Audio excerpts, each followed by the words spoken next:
Just sit right back and you'll hear a tale of a fateful trip that started from this tropic port upon a tiny ship, aboard this tiny ship. At least the theme to Gilligan's Island warned you that something bad was coming. When DiCaprio gets on the bow of the Titanic and starts shouting that he's on top of the world, you had to know a little history before you came into the theater to figure that one out. Well, we all love a good shipwreck story. Well, as long as it's not our ship that's being wrecked. Sometimes, though, a shipwreck need not be literal. It can be metaphorical. There's times when our lives can feel like shipwrecks. Metaphorical shipwrecks, like literal ones, generally don't happen on purpose. There's no ship's captain who's going to take her boat out into a storm knowing that lives will be endangered. There's no human being who ever sets out to do something that he knows is going to blow up his life. But these things happen anyway. Not a lot of TV shows I enjoy, but a lot of the ones I do are on HGTV. And a lot of them have to do with people who live in cold climates, longing to move to places that are much more tropical in nature, whether in the Caribbean or the southern tips of the United States or in coastal Mexico or Central America. I even saw one show where I got to see Shayla's hometown as part of that. It was kind of fun. And while especially appealing in the winter, these shows have a somewhat dreamy appeal. I'm reminded of two things that wake me up from such a dream. One is that there are ghastly creatures in those tropical climes that want to kill me. And the other is hurricanes. As we've seen thanks to television, the remarkable damage that can be caused by a hurricane coming off of a body of water, in some cases takes years to rebuild. There are countries that still have not seen a whole lot of rehabilitation since hurricanes that happened even a few years ago. So for now, I'm going to keep shoveling snow and swatting mosquitoes, though hopefully not at the same time. But even up here, storms can have incredible devastation. I remember the tornado that went through Woodstock in 1979.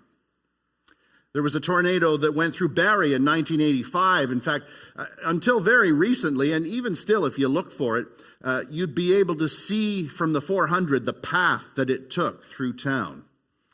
And Barrie got hit again, of course, in 2021. And some of you might be old enough to remember Hurricane Hazel. Not the former mayor of Mississauga, but the actual hurricane that went through Toronto in 1954. Nobody planned for these storms. Nobody wanted them to happen, but they happened. Likewise, storms can brew in our personal lives too. We can face betrayal at the hand of a friend or a loved one. We can be handed divorce papers. We can deal with depression or any number of mental illnesses. There's the storm of addiction, the storm of life-altering sickness. There was the storm of COVID-19. Nobody, at least nobody around here, planned for that potentially fatal virus to shut down the world, in whole or in part, for a couple of years. But storms happen. And the good news this Advent season is that God is with us even in the storms. We've been focusing on this good news from the Lord in the passage that leads up to Christmas, where we read in Matthew 1:23, "Look, the virgin will conceive a child. She will give birth to a son, and they will call him Emmanuel," which means God is with us. And that can seem like just another pious Christian platitude or some other Christian crutch until we see and experience that it's actually true. You may have experienced God in the storms of your life, at least I hope you have. But in case you need more convincing, I want to share with you one more passage that illustrates this in a big way, in a tale of an actual literal storm. The Bible has its share of shipwreck stories, in no small part because it was the most efficient way to get around in biblical times. I got a picture of a boat from the first century. You can actually visit this. It's at a museum near the Sea of Galilee, and this was a first century ship. I mean, if you got to a body of water, and you were traveling someplace, and you had a choice between taking a wind-powered boat to go across the water or having to walk all the way around the lake, you took the boat. And that's what most folks did. And so shipwrecks were things that happened. This is a storm story from the life of the Apostle Paul. He had been, of course, a Jewish Pharisee that the Lord Jesus met on the road to Damascus and brought him to faith in the gospel and commissioned him to become the guy who would share Jesus with the non-Jewish folks all around the world. And for Paul, that meant a lot of traveling, because you can't manage that kind of ministry from a desk in Jerusalem. He had to spend a lot of time on the road and a lot of time on a boat. To give you some context, Paul had a dust-up with the Jewish leaders, and they wanted to kill him, or at the very least, put him on trial.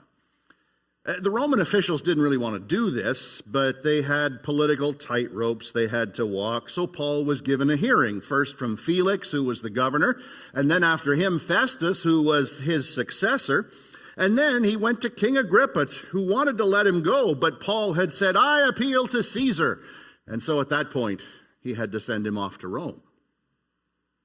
Now, to get from the Holy Land to Rome, you had two choices. You had a ridiculously lengthy trip on foot or by chariot around the Mediterranean, or you could just take a boat across the Mediterranean.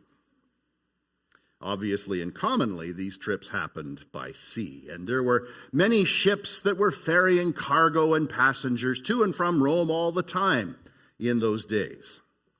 So at Caesarea Maritima, a place you can still visit about 86 kilometers northwest of Jerusalem, Paul was placed on a ship as a prisoner to get him to trial before Caesar, which was his right as a Roman citizen.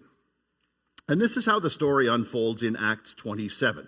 The narrator is Luke, who was the author of both the Gospel and the book of Acts, and he tells this story. When the time came, we set sail for Italy. Paul and several other prisoners were placed in the custody of a Roman officer named Julius, a captain of the imperial regiment. Aristarchus, a Macedonian from Thessalonica, was also with us. We left on a ship whose home port was Adramyttium on the northwest coast of the province of Asia, what today we would call Turkey. It was scheduled to make several stops at ports along the coast of the province. The next day, when we docked at Sidon, about 110 kilometers north of Caesarea, Julius was very kind to Paul and let him go ashore to visit with friends so they could provide for his needs. One of the fascinating things about the New Testament, and there are many, is just how positive a light the New Testament paints Roman centurions. I mean, the Romans were supposed to be the enemy, right? But the centurions always are cast in a good light in the New Testament, because this officer could have not let Paul get off, because, he could have gone and run away and become part of the community there, and that would have been that. But he does this in part because special considerations were given to Roman citizens who had appealed to Caesar. But he, of course, came back. Verse 4, putting out to sea from there, we encountered strong headwinds that made it difficult to keep the ship on course, so we sailed north of Cyprus to keep the island, between the island and the mainland. Keeping to the open sea, we passed along the coast of Cilicia and Pamphylia, landing at Myra in the province of Lycia. This sounds like a bus terminal, I know, and we'll put the map up again in a little bit so you can kind of get your bearings. There, the commanding officer found an Egyptian ship from Alexandria that was bound for Italy, and he put us on board. Now, again, all those names can sound confusing. Can you go back to that map image, Mike, just so that we can see? The line that you see this, kind of gives you a sense of where they were going and how long it was going to take them to get there. It certainly wasn't the most direct route, but it shows you basically where they were having to travel through all this with all those little communities. You can get that off Google Maps just like I did if you want to look it up at home. Verse 7, we had several days of slow sailing, and after great difficulty we finally neared Cnidius. But the wind was against us, so we sailed across to Crete and along the sheltered coast of the island past the Cape of Salmone. We struggled along the coast with great difficulty and finally arrived at Fair Havens near the town of Lasea. We had lost a lot of time. The weather was becoming dangerous for sea travel because it was so late in the fall, and Paul spoke to the ship's officers about it. Fair Havens was a most inappropriate name for this place because it was not a safe port in the wintertime. And they can accurately tell us that it happened in the fall because what the original language of the New Testament says there for the fall season was actually the feast. And that was surely Yom Kippur, which is their autumn festival for the Jewish folks. Verse 10. Men, he said, I believe there is trouble ahead if we go on.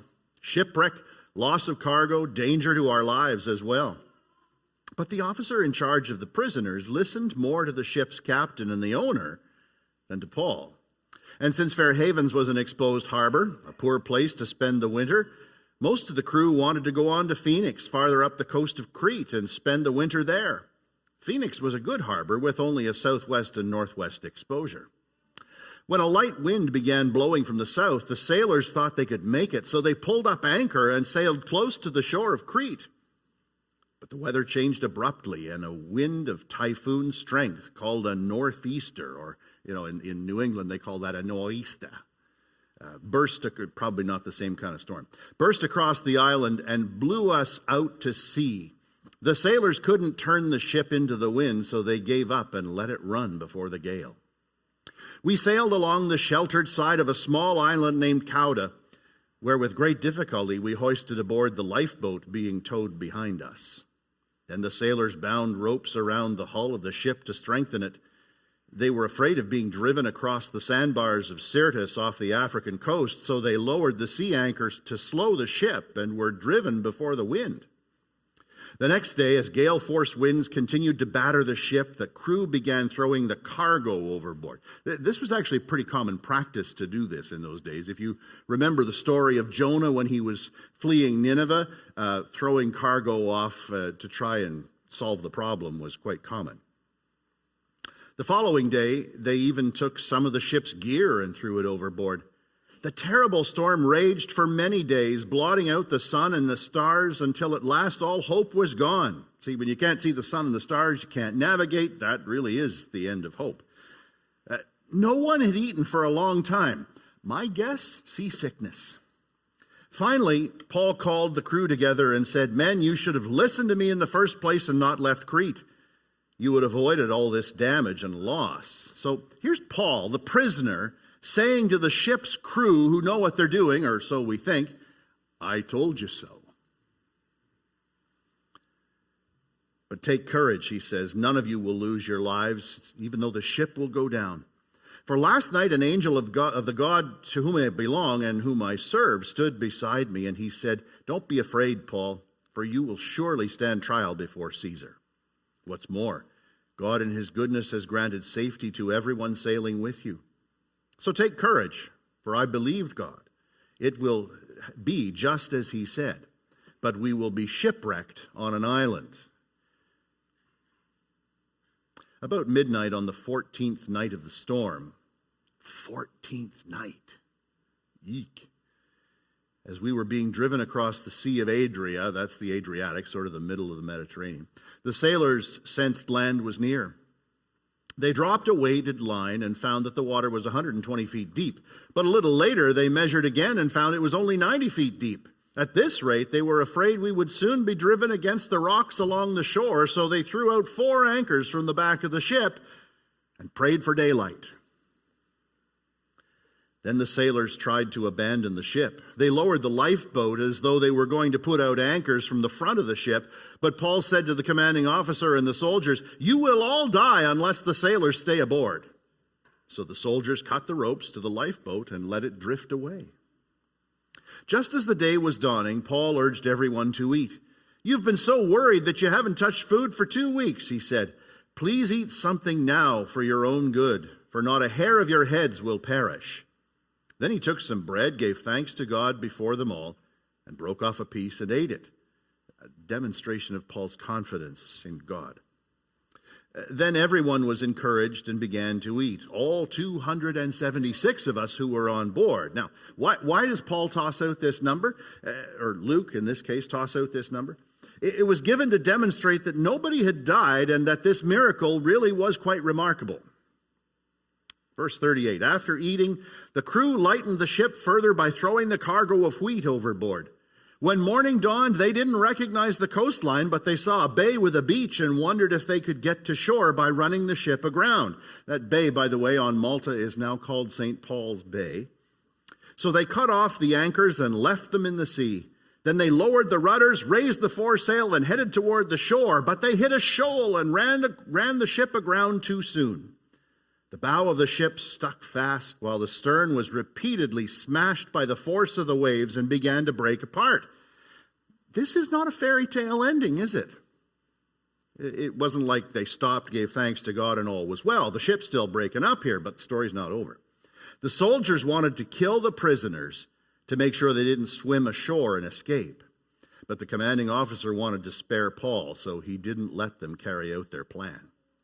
Then he ordered all who could swim to jump overboard first to make for land. The others held on to planks or debris from the broken ship. So everyone escaped safely to shore.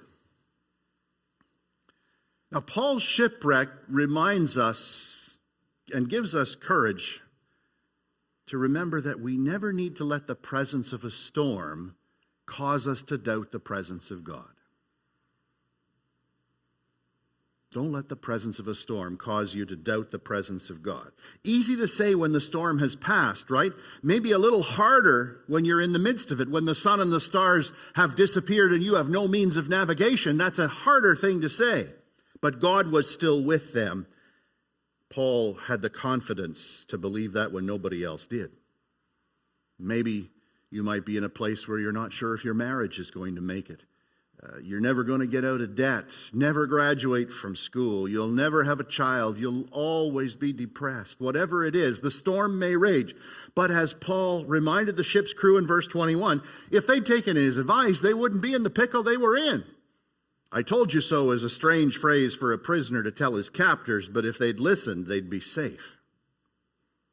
When we find ourselves in the storms of life, we might be inclined to blame the devil or the government or our families or somebody else, when in some cases it's just a dumb decision that we made. Maybe this is why the ship's crew had given up hope. Maybe they were in the storm because of their own bad decision. As Craig Groeschel says, it's easy to believe that God will get you out if God allowed you in. It's more difficult when you got yourself into it. Maybe you shouldn't have bought the new car with the bills coming in. Maybe you shouldn't have bought a bigger house when interest rates were on the rise. Yeah, you might be in a storm because of somebody else's bad decision, but most of the time, whose fault is it? But Paul's advice still works, no matter how you got into the pickle you're in. What did he say in verses 22 and 23? Take courage, he said. None of you will lose your lives, even though the ship will go down. For last night an angel of the God to whom I belong and whom I serve stood beside me. An angel stood beside him. A spiritual messenger from God was at his side. Have you ever experienced that? Have you known the presence of the Holy Spirit to be with you when you were tossed to and fro in the storms of life? Because God is with us even in the storm. When you're a follower of Jesus, you have the Holy Spirit living in and through you, and that brings you comfort. He hears your prayers. He dries your tears. He guards and guides your path. Never let the presence of a storm cause you to doubt the presence of God. The biggest storm I went through in my life is a long way in the rearview mirror now. The Lord has brought a lot of healing in that time since almost 20 years ago. But one of the things I remember in the midst of it was knowing just how closely God was present with me in the midst of that storm. It was a terrible storm, but God made his presence known in amazing ways. It's not because I'm a pastor. It's simply because I'm seeking to follow Jesus and serve him faithfully. And that presence can be yours as well, no matter what your storm, if you love and serve the Lord. Here's another thought. Maybe some of this is about who is with you in the boat. If you're riding in the midst of a storm, who's riding it out with you? Are the people gathered around you in your trials in life there to encourage you, to support you, to pray for you? Or are they there to make your life more difficult? Take care with who rides out the storm with you. And this is why Christian community is so important, why we must not hide the challenges that we face for fear that people will see something other than perfection in us. I mean, I've known people over the years who they say they can't come to church after a loved one has died because they don't want the church to see them cry. And that's so tragic, because who better? Who better to stand by you in your grief than those who follow the man of sorrows? Paul had an angel stand beside him in the storm. When you're part of the church, you have a whole raft of angels willing to stand beside you in the storm, and they all look remarkably like the people sitting around you right now. Paul was determined too. He knew he couldn't go down with the ship. He had a trial date with Caesar. You can't go down in the battle. You have another battle to fight because God ain't finished with you yet. There's more blessings to share, more people to point to Christ. Listen to this. God will use what you learn in your storm to help another person through his or her storm. Think about how cancer survivors go back and volunteer at cancer clinics to help people journey through the challenges in clinics and hospitals. Think about how couples who have had their share of marital struggles will mentor those who are younger and just starting out. Think about how people who've climbed out of debt have managed to advise another generation about dealing with finances.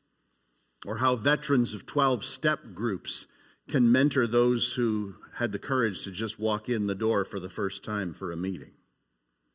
As a follower of Jesus, you have a unique role to play in standing beside others in their storms. You can point them to Jesus. You can encourage them to lean on the everlasting arms when their own trials seem insurmountable. Their non-Christian friends can't do that for them, but you can. When somebody finds him or herself in a storm in life, you have the unique privilege of pointing that person to Jesus at a time when he or she may be most open to receiving that possibility. The person may be in the midst of a storm, and you can tell her not to put faith in the boat, but in the one who controls the wind and the waves. Never let the presence of a storm cause you to doubt the presence of God. I'm going to close with another shipwreck story. There was a man named Horatio Spafford. And Horatio Spafford had the picture-perfect family. He had a beautiful wife. He had 4 beautiful daughters. He was a businessman in Chicago and was prevented from joining his family on vacation in 1873 to the UK because of some business dealings he had to tend to in the wake of the Great Fire of Chicago in 1871. It had cost him most of his real estate investments. So he sent his wife and his daughters off on vacation by themselves. And their ship, the Ville du Havre, was struck by another boat while crossing the Atlantic. 226 people died in that tragedy, including all 4 of Spafford's daughters. He found this out when his wife, upon arrival in Cardiff, Wales, sent a telegram to her husband that simply said this: saved alone. Between the devastation of the fire and the loss of his daughters, Spafford could have given up on God. He could have taken his own life. He could have just sat in a puddle of pity. Instead, he chose to double down his faith in God because he knew the presence of a storm did not take away from the presence of God. He leaned on God, he relied on God, and in response to God's comforting presence, Spafford wrote a song, a hymn that is among the most beloved of churches everywhere. When peace, like a river, attendeth my way, when sorrows like sea billows roll, whatever my lot, thou hast taught me to say, it is well with my soul. Spafford realized that peace didn't come from the absence of a storm. It came from the presence of God. Never let the presence of a storm cause you to doubt the presence of God. As we close, our prayer is going to be sung. We're going to sing that hymn. And it will be Spafford's hymn, a reminder to us that God is with us even in the storm. I'll invite you to stand as we sing. When peace like a river attendeth my way, when sorrows like sea billows roll, whatever my lot, thou hast taught me to say,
If you're in the midst of a storm right now in your life, we'd love to pray for you.